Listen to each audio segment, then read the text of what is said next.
ugu faraxsanahay inaan tartankii aniga daafurno waxaan rajaynaynaa insha Allah inaan soo bandhigno kubad qurux badan aan guusha qaadano qof walba wuxuu u tartamay waa guul balse guusha Ilaahay subhanahu wa ta'ala ka barino xageena soo dhigo koobkan aniga qaadno muddo badan aan diyaar garownay ilaa iyo bil ka badan aan diyaar garoobeynay si aan koobkan u hadano ma sha Allah diyaar garowgeynina ilaa iyo hadda waa si wada doona insha Allah kuwa aad iyo aad u soo diyaar garownay ma sha Allah iskuulka aad hogaaminaysan waxaan hogaaminayaa shan iskuul Balcad alxamdulillah aniga Axmed Ismaan Maxamed kabtanka iskuulka Shansha Primary Secondary School insha Allah kubad qurux badan waa soo dhigana mafaana yani kubad oo qurux badan ma sha Allah oo iskuulkeena inay kubad qurux badan soo dhigtaa rajaynayna insha Allah oo galad badan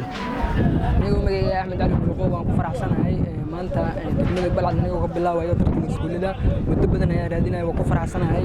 insha Allah waxaan soo rajeey doonaa guul ay ku wada qanacaan ummadda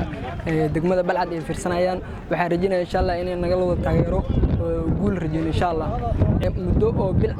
ka badan ayaan rajaynaynaa isku diyaar garooweynay oo xulkii iskuulka oo Karasbintow Primary and Secondary School degmada Balcad waxaan rajaynaynaa inaan muddo badan oo tartankan dheelno aanan ilaa kuma darnaada oo aan miiteenay maadaama garoonka xataa ku almiideen kooxdii waa isku insha Allah